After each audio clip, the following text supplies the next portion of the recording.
Amen. La Bible nous dit, alors Jésus vint de Galilée au Jourdain vers Jean pour être baptisé par lui. Mais Jean s'y opposait en disant, c'est moi qui ai besoin d'être baptisé par toi et tu viens à moi.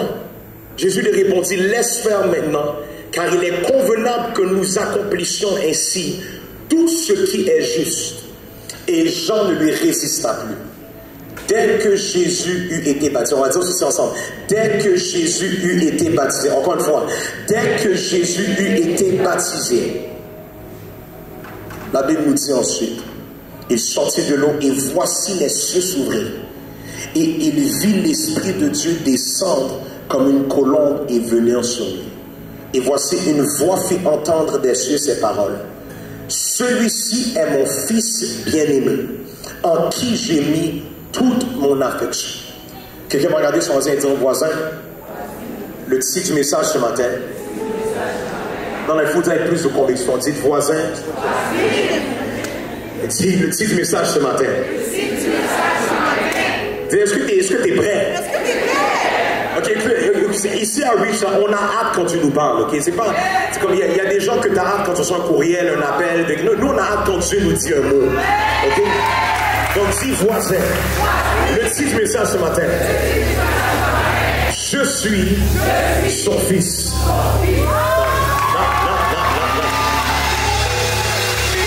Il y a du monde qui sont fiers d'avoir un poste, il y a du monde qui sont fiers d'avoir un titre au travail, mais il y a du monde ici qui sont fiers d'être des fils de Dieu.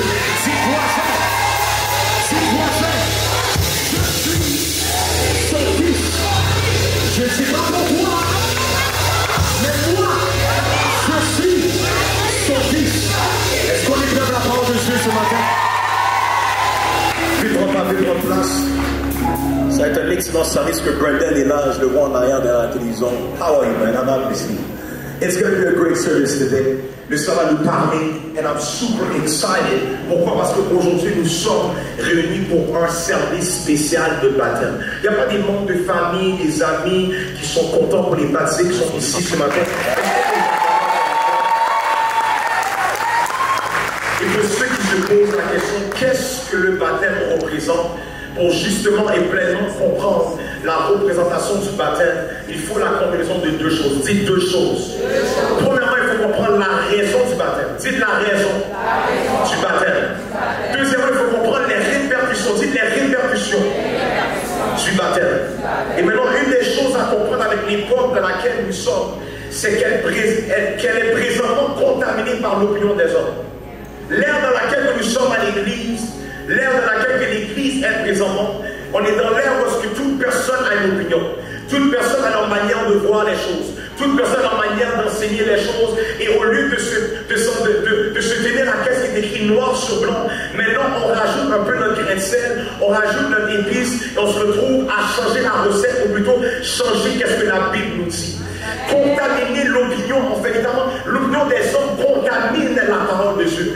Il y a beaucoup de présentement de contamination à cause de la perspective des hommes lorsque ça vient à la parole de Dieu. Et encore pire, on parle maintenant de la contamination qui est faite à cause de l'opinion des pasteurs.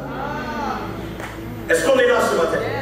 Parce que maintenant les pasteurs se permettent de dire qu'est-ce qu'ils veulent dire ou de ne pas dire qu'est-ce qu'ils ne veulent pas dire. Parce que eux, ils veulent s'assurer de ne pas froisser personne. Ils veulent s'assurer de ne pas déranger personne sur qu'est-ce qu'ils veulent faire. C'est comme s'ils décident de donner le 1/3 de la parole de Dieu. Ils décident de donner le 1/4 de qu'est-ce que la Bible nous dit. Et à cause de ça, on se retrouve à avoir 1/4 de chrétiens. Des églises remplies avec le 1/3 qui sont réellement croyants. Pourquoi? Parce qu'ils connaissent le 1/3 de la vérité. Ce qui nous empêche pleinement de comprendre certains principes bibliques. Parce que si le pasteur n'est pas d'accord, il rejette ce principe. Ce qui nous empêche de vraiment comprendre certains concepts bibliques. Parce que si le pasteur ne le comprend pas, il rejette ce concept biblique. Et voilà qu'on tombe dans le piège de Osée 4, verset 6, qui nous dit ceci. Mon peuple périt par faute de connaissance, parce que vous, les prêtres, vous avez rejeté la connaissance. Je vous rejetterai et vous ne serez plus mes prêtres. Une des choses qui est en train de prendre place dans cette nouvelle saison, Dieu est en train de faire un nettoyage lorsque ça vient à ceux qui ont le micro. Why is it quiet at Reach Montreal? Dieu est en train de faire un nettoyage lorsque ça vient à ceux et celles qui sont autorisés à parler au nom de Dieu. Parce qu'il y a trop de personnes qui se permettent d'enlever certains principes, d'enlever certains passages. Et à cause de l'ère de TikTok maintenant, tout le monde est en train de s'improviser comme des pasteurs. Tout le monde est en train de s'improviser comme étant des enseignants. Parce que maintenant, il y a des gens qui entrent dans la culpabilité à cause que madame a dit sur TikTok que si tu ne fais pas 1 heure dans la prière, j'ai peur d'être chrétien. Dave, je vais redescendre ça rapidement parce que I gotta be close to the people today. Je sens que we gotta talk today. Amen, quelqu'un. On rentre dans ce temps maintenant où est-ce que les personnes se permettent, à cause qu'ils ont des plafonds, ils pensent que Dieu les approuve. À cause qu'ils ont un micro, ils pensent que Dieu les approuve. Et dans ton idée, dans cette saison, il y a un bouton qui est très puissant qui va être utilisé. Le bouton mute. Parce que you can talk but you're not going to be heard. Parce que in this time and in this era, Dieu est en train de préserver le futur de l'église de Jésus-Christ. Parce que la Bible dit que Dieu va revenir. Et Jésus va revenir prendre une église qui est victorieuse. Tu ne peux pas être victorieux avec la moitié de la vérité. You can only be victorious quand tu tiens la vérité complète. Amen, amen quelqu'un. Amen quelqu'un. Donc la Bible dit que vous avez rejeté la connaissance. Et à cause de ça, je vous rejetterai et vous ne serez plus mes prêtres.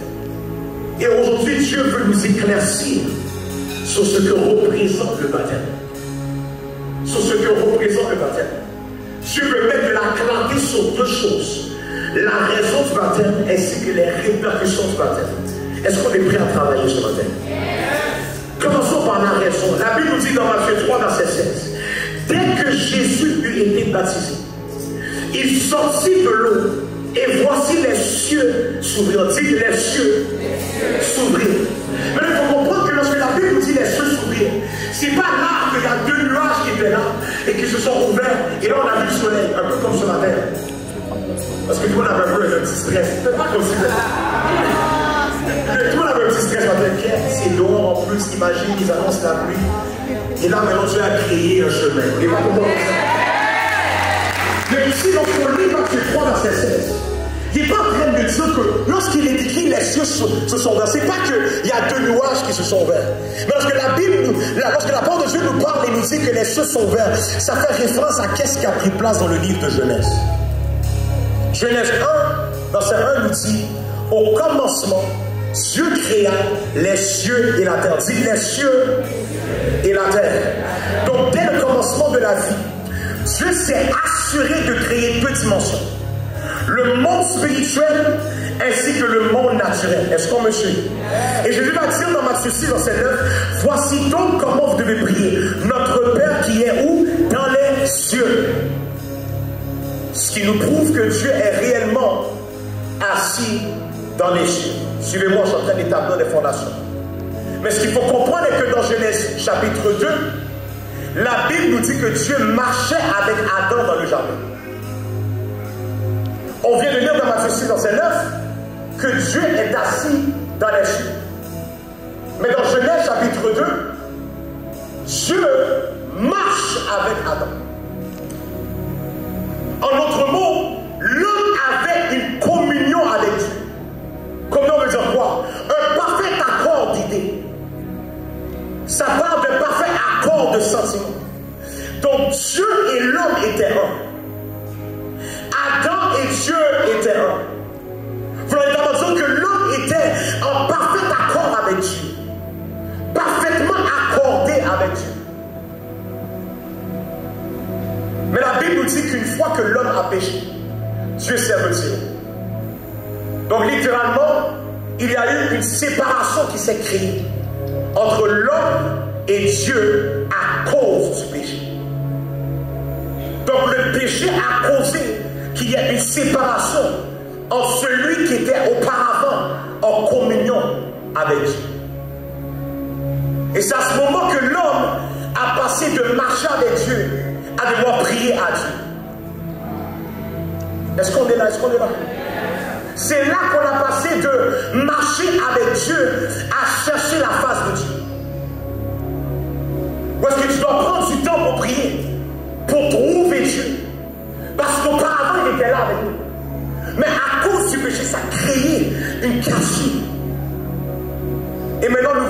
l'évangile de Matthieu, chapitre 3, verset 16, la Bible nous dit, dès que Jésus eut été baptisé, il sortit de l'eau et voici les cieux s'ouvrir. Ce qui veut littéralement dire que ce qui séparait Dieu et les hommes, ce qui séparait Dieu et les hommes, parce que Dieu était assis dans les cieux et l'homme était sur la terre. Auparavant, ils marchaient ensemble, mais à cause du péché, maintenant Dieu était dans les cieux et l'homme était sur la terre. Donc ce qui séparait les hommes de Dieu, c'était quoi? Le ciel. Mais la Bible nous dit que lorsque Jésus s'est baptisé, qu'est-ce qui s'est passé? Le ciel s'est ouvert. Littéralement, ce qui empêchait une communion parfaite avec l'homme et Dieu, c'est fendu en deux. Littéralement, après que Jésus s'est baptisé, ce qui empêchait un contact direct avec l'homme et Dieu, ça s'est fendu en deux. Le ciel s'est ouvert. Que quelqu'un dise le ciel s'est ouvert. Est-ce qu'on peut aller encore plus loin? Yes, le 1 tient à dire. Est-ce qu'on peut aller encore plus loin? Peuple de Dieu, il faut comprendre que Jésus n'a pas été à la croix parce qu'il le méritait. We gotta make that clear. Jésus n'a pas été à la croix parce qu'il le méritait. Christ n'a pas été à la croix parce que c'était sa place. Mais la seule raison pour laquelle Jésus-Christ a été à la croix, c'est parce que Christ s'est identifié avec nous. Ce n'était pas sa place d'être sur la croix, mais c'était la place du pécheur. Mais Christ a été à la croix pour nous. Christ a été à la croix à notre place. Et en faisant ainsi, il s'est donc identifié avec nous qui? Les pécheurs. Christ s'est identifié avec nous, les pécheurs, en allant à la croix pour nous. Est-ce qu'on me suit? Maintenant, il faut se rappeler que l'objectif de notre Dieu est d'être en communion avec ses enfants.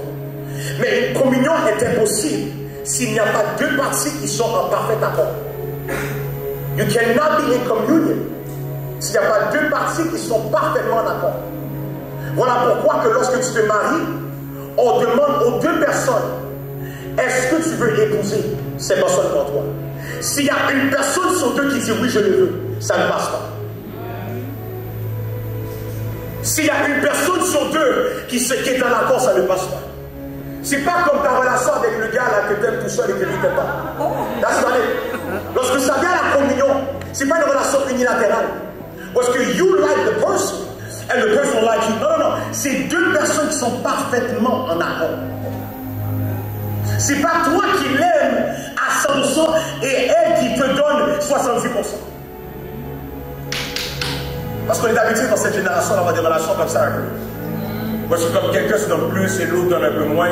Tu sais, ce genre de relation-là qui est un peu toxique.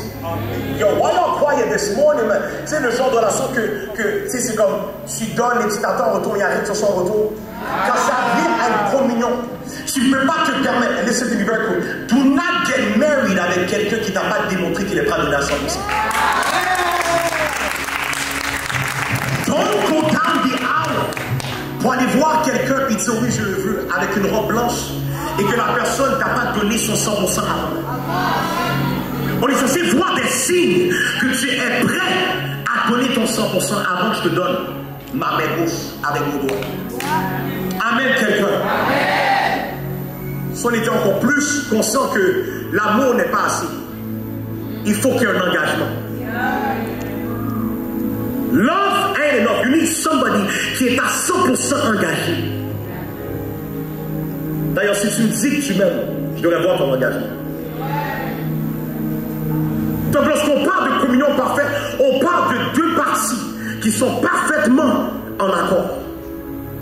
Ce qui veut dire que si on veut respecter la définition d'une communion, si Jésus s'est identifié avec nous en allant à la croix, nous avons le mandat en tant qu'enfants de Dieu de s'identifier à lui en retour.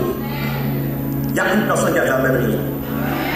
Il dit, lorsqu'on parle d'être en communion parfaite avec Dieu, si lui s'est identifié à nous en allant à la croix, nous avons une responsabilité de s'identifier à lui également. Et voilà pourquoi le baptême est important. Oh, mais il y a des gens qui sont là ce matin. This is why le baptême est important. On a essayé de faire du baptême une affaire en 2 étapes. Où est-ce que tu reçois le Seigneur et ensuite on te dit prends un cours de 1 an. C'est vrai. Tu reçois le Seigneur, après ça on te dit non mais attends, il faut que tu connaisses quelques versets avant d'aller dans les baptêmes. Et qu'est-ce que ça donne? Ça donne une idée que le baptême, c'est qu'il faut que tu te qualifies pour le baptême. C'est comme si il faut que tu puisses faire certaines étapes pour être en mesure d'être acceptable pour aller dans les eaux. Le diable est encore menteur. Amen. C'est pas écrit nulle part dans la parole de Dieu qu'il y a un cours qui est nécessaire de le baptême. Oh, I know religious people don't like that type of message. It's still going to be on YouTube. Parce qu'on se sent comme si que, non, tu veux analyser, voir si la personne est digne d'aller dans les eaux. La religion crée ce genre de contexte avec le baptême. Au lieu de se focaliser sur le fait que c'est quelqu'un qui s'identifie en Jésus-Christ, on pense est-ce que c'est quelqu'un qui est qualifié pour être en Jésus-Christ. On regarde voir, est-ce que c'est comme si maintenant qu'est-ce qu'on donne comme pression, c'est les 3 dernières semaines avant que tu rentres dans les eaux, tu étais comment?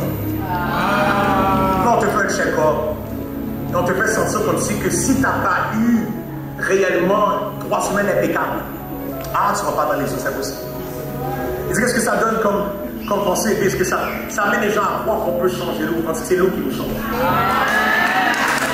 rentre dans la perspective maintenant que quand on rentre dans les eaux, je me dis que c'est nous qui pouvons affecter le baptême. C'est le baptême qui nous affecte, nous. Amen. C'est-à-dire, quand tu rentres dans les eaux, tu sens différemment. Lorsque tu rentres dans les eaux, tu es transformé par les eaux. Lorsque tu rentres dans les eaux, tu es délivré par les eaux. Amen. Littéralement, qu'est-ce qui se passe que maintenant, on est en train d'amener les gens à se sentir inconfortables d'entrer dans les eaux. Comme si que you gotta do more to be able to get baptized. I bind the work of religion in this city. L'esprit de religion qui amène les gens à croire que tu dois faire A, B, C, D, E pour être signe de l'identité en Jésus-Christ. Le diable est menteur. Tout le monde a droit de recevoir le Seigneur Jésus-Christ comme leur Seigneur et leur sauveur personnel. Et tout le monde a droit d'être en communion avec lui. Amen, quelqu'un. I'm about to get to work right now. The Lord is kind. The Lord is kind. Lorsque ça vient à l'esprit de religion, il faut qu'il y ait un peuple qui est en train de dire le diable est menteur. Je refuse d'être emprisonné par la culture haïtienne. Je refuse d'être emprisonné par la culture québécoise. I want to focus on what the Bible says. Et la Bible dit qu'on est appelé à s'identifier en Jésus-Christ. Please sit down. C'est pas poli d'être debout. La Bible dit, ignorez-vous que nous tous qui avons été baptisés en Jésus-Christ, c'est en sa mort que nous avons été baptisés? Watch, c'est le genre de verset that we don't want to read. The Bible says, ignorez-vous que nous tous qui avons été baptisés en Jésus-Christ, c'est en sa mort que nous avons été baptisés.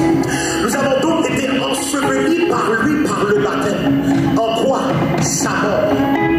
Afin que comme Christ est ressuscité, Jesus, comme Christ est ressuscité des morts par la gloire du Père, de même nous aussi nous marchons en nouveauté de vie. Voilà pourquoi que lorsqu'on baptise les gens, on les baptise en faisant une immersion totale dans l'eau. C'est pas que tu prends un peu d'eau et que tu le sprinkles sur la tête. Don't get tight right now.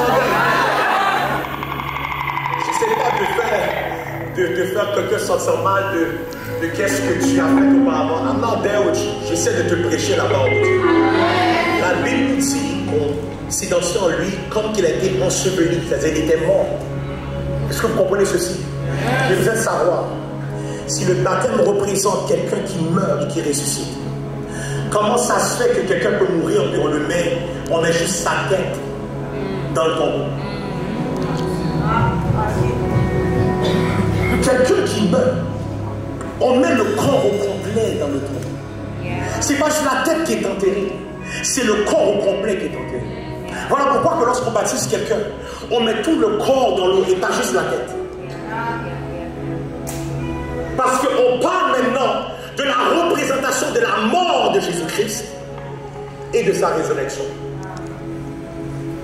Donc, littéralement, le baptême représente un enterrement. C'est juste nous, les êtres humains, qui sont tristes lorsque quelqu'un meurt. Mais je veux que vous sachiez quelque chose. Dans les cieux, lorsque quelqu'un meurt, c'est une célébration qui va être en place. C'est-à-dire que ce matin, on célèbre la mort d'une ancienne version de ces baptisés.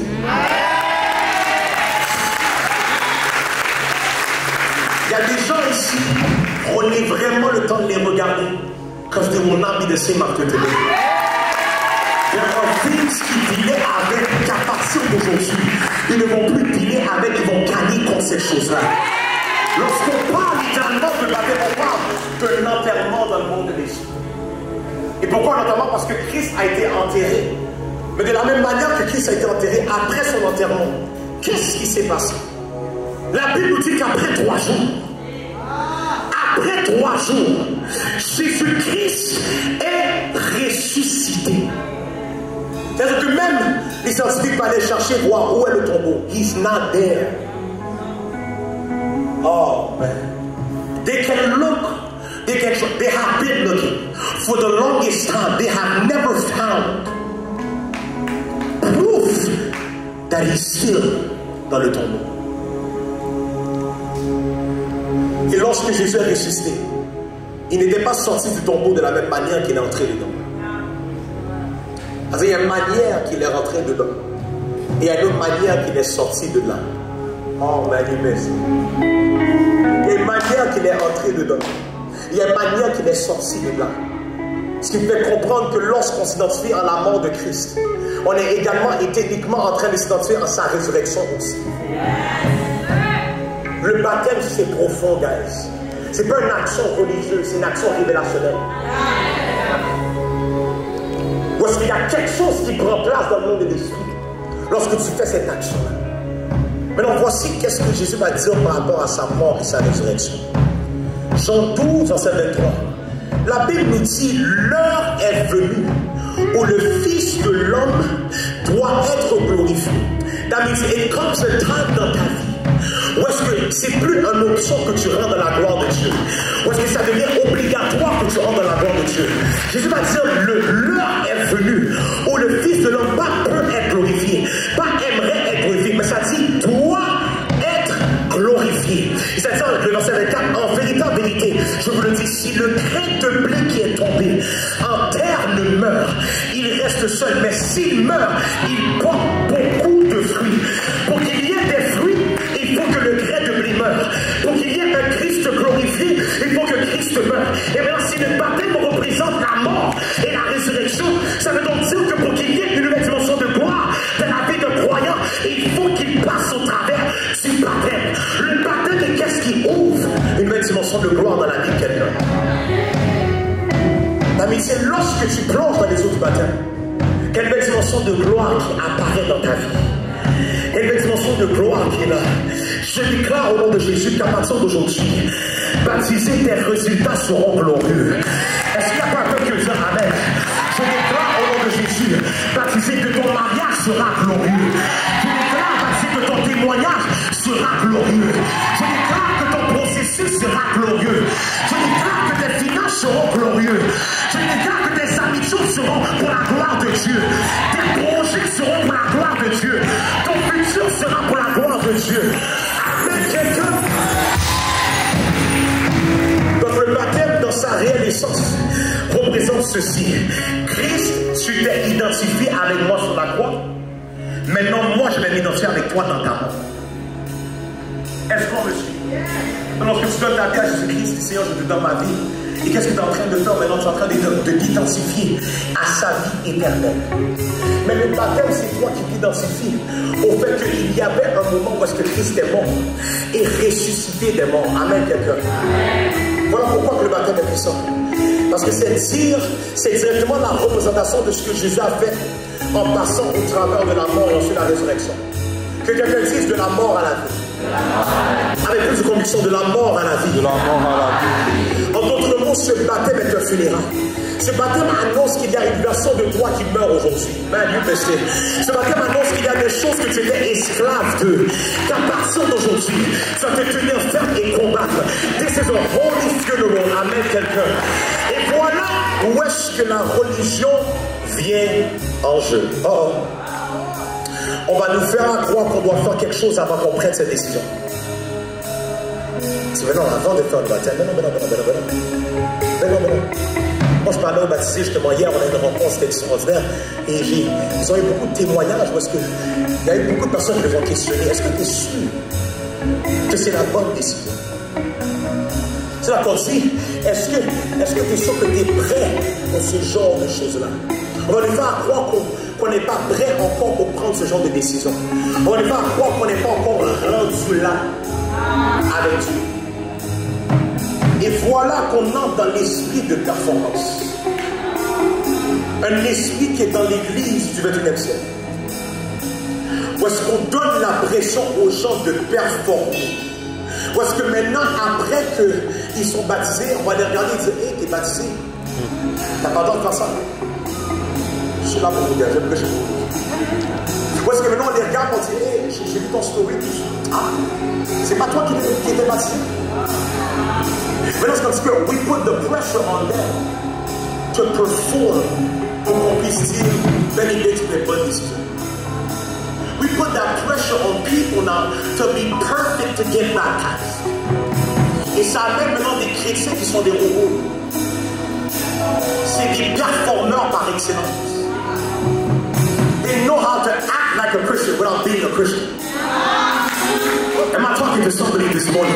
Parce qu'ils savent comment agir comme des chrétiens sans être vraiment des chrétiens. À cause de la pression sociale. Now we put a pressure on them to perform. On va lui faire croire qu'on n'est pas encore rendu là en pensant qu'on doit faire ceci ou cela avant qu'on se baptise. Je dois être plus stable avant de me baptiser. Je dois connaître plus de versets avant de me baptiser. Je dois prendre au moins un cours avant de me baptiser. Je dois faire partie du ministère avant de me baptiser. Encore pire, je dois connaître son mentor avant de me baptiser. Est-ce qu'au moins tu connais son mentor? Comment tu ne connais pas comme son mentor? Au moins son 91? Et voilà qu'on commence à chercher à se qualifier digne de se baptiser. But let me give you the message of grace. Il n'y a rien qu'on peut faire pour se qualifier pour cet état. Ah, mais c'est là again. Il n'y a rien qu'on peut faire pour se qualifier pour cette étape qui s'appelle le baptême. Mais selon la parole de Dieu, c'est cette étape du baptême qui nous qualifie pour la prochaine saison. Ah, c'est là again. Tu n'as rien à faire pour te qualifier pour cette étape. Mais c'est cette étape qui te qualifie pour la prochaine saison. C'est cette étape qui nous qualifie pour la prochaine étape de notre appel. Voilà pourquoi que le ministère de Jésus a uniquement commencé après son baptême. Jésus n'a pas rien fait avant son baptême. C'est après son baptême que Dieu l'a permis de œuvrer. C'est après son baptême que Jésus a commencé à administrer. C'est après son baptême qu'il a commencé à devenir qui il était censé être. That means before the baptism, he hadn't done anything. Il n'avait rien encore accompli. Il n'était pas encore reconnu comme ça. Mais après son baptême, tout a commencé.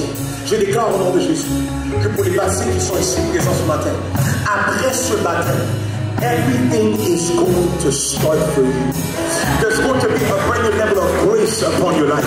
Une dimension de grâce sur ta vie pour avancer avec Christ, pour avancer dans ton appel, pour avancer dans ta destinée. Amen, quelqu'un. Peuple de Dieu, à mon mot ça. On a compris la raison du baptême. Et maintenant, prenons le temps de comprendre les répercussions du baptême. Lorsqu'on parle de répercussions, on parle d'un effet, de ce qui suit quelque chose. Prenons le temps de comprendre ce qui suit l'étape du baptême. Voici ce que le Saint-Esprit m'a fait voir dans ce passage biblique. Matthieu 3, verset 16, et c'est la Bible dit, dès que Jésus eut été baptisé, il sortit de l'eau, et voici les cieux s'ouvrirent, et il vit l'Esprit de Dieu descendre comme une colombe et venir sur lui. Et voici une voix fit entendre des cieux ces paroles. Celui-ci est mon fils bien-aimé. Celui-ci est mon fils bien-aimé, en qui j'ai mis toute mon affection. Voici ce qui se passe lorsque tu annonces publiquement que tu t'identifies en Jésus-Christ. Si vous remarquez, les baptisés le font publiquement ce matin. Il y a des membres de vos familles qui sont là, il y a des amis qui sont là, il y a des ennemis qui sont là. Il y a toutes sortes de gens. All that to say, vous le faites publiquement. Lorsque tu annonces publiquement que tu t'identifies en Christ, Dieu annonce publiquement que tu es son fils également. Lorsque tu annonces publiquement que tu t'identifies en lui, Dieu annonce également publiquement que tu es son fils. Donc Dieu met au clair qu'on l'appartient après le baptême. Si vous remarquez, le moment que Dieu va mettre au clair que Jésus est son fils, c'est lorsque Jésus a été baptisé. Si vous remarquez, cette annonce n'a pas été faite à cause que Jésus avait été tellement bon dans son ministère. Cette annonce n'a pas été faite à cause que Jésus a fait 40 jours de jeûne et prière. Parce qu'il y a des gens qui pensent que c'est à cause que tu pries beaucoup qu'on va dire que tu es le fils de Dieu. Il y a du monde qui pense que la raison de savoir que tu es réellement appelé par Dieu ou que tu es vraiment son fils, c'est à cause que tu vas à l'église de manière fidèle. Mais ici, Jésus n'avait rien fait. Dieu a déclaré son fils uniquement après qu'il a été baptisé.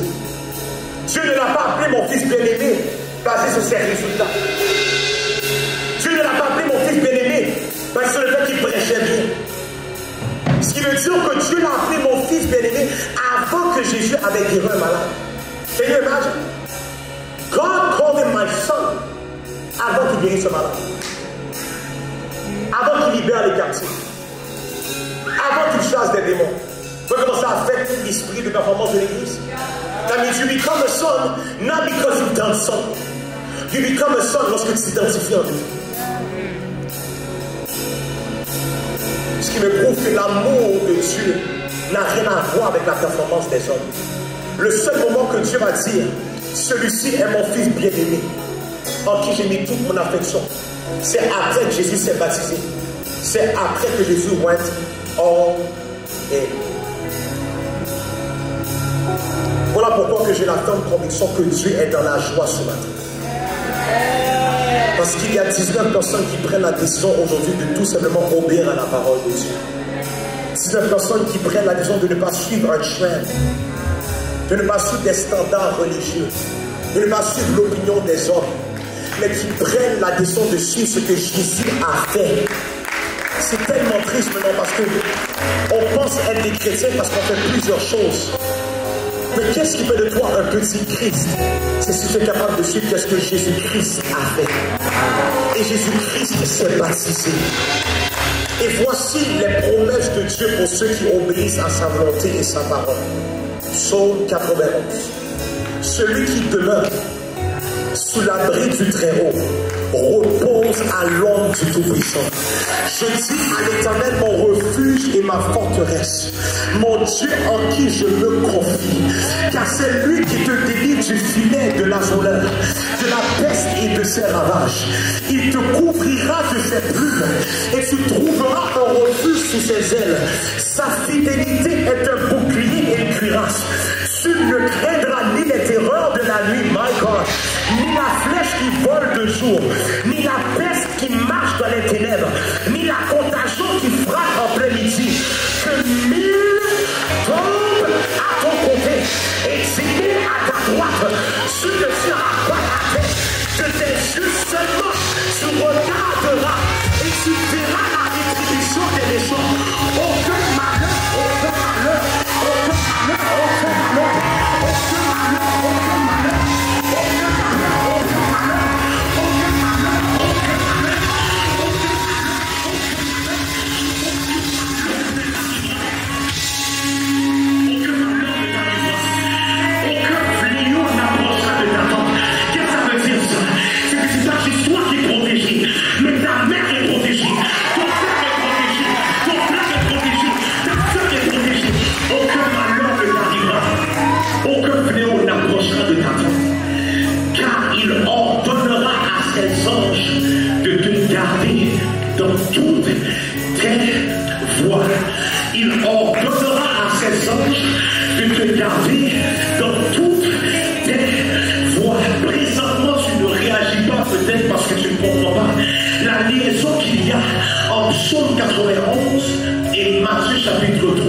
où est-ce que Jésus s'est fait baptiser.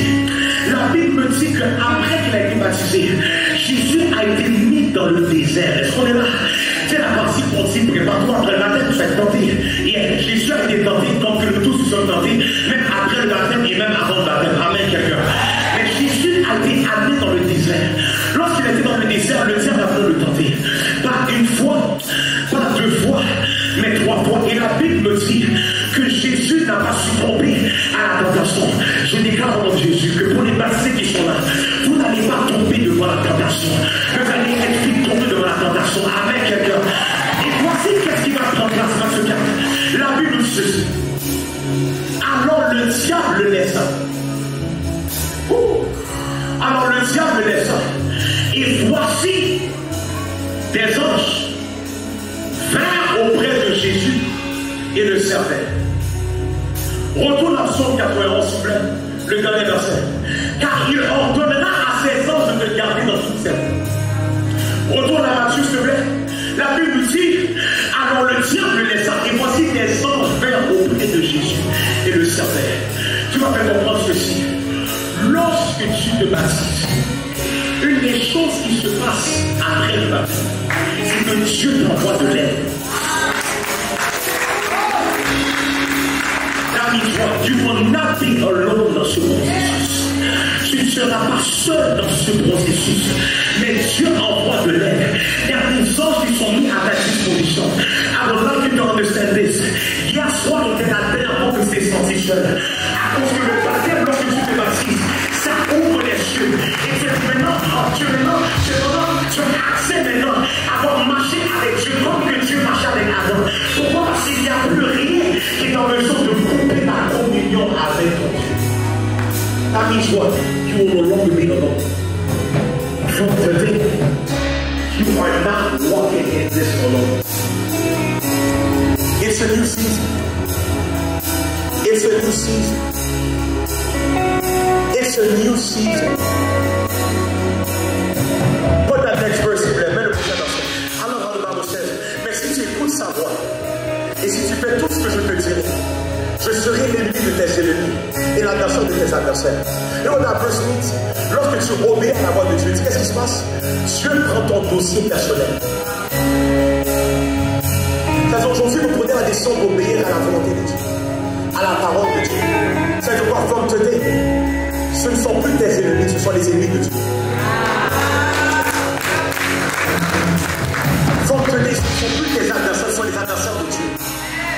C'est-à-dire que Dieu, lorsqu'il y aura une attaque qui va essayer de venir, il va avoir une voix qui va se entendre des yeux, qui va dire, celui-ci est mon fils bien-aimé, celle-ci est ma fille bien-aimée. That means what? From today, when there's going to be an attack, the devil's going to say, don't you dare put your dirty hands on my daughter. Don't you dare put your dirty hands on my son, parce que voici, celui-ci est mon fils. Voilà pourquoi j'ai nommé ce titre de message.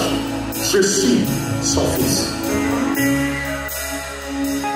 Tu dois avoir une fierté ce matin de comprendre la fin de today. You can be proud and say, I am the son of God. I am the daughter of God. À partir d'aujourd'hui, tu dois être fier. J'appartiens à Christ. Je suis le fils de Dieu. Je suis la fille de Dieu.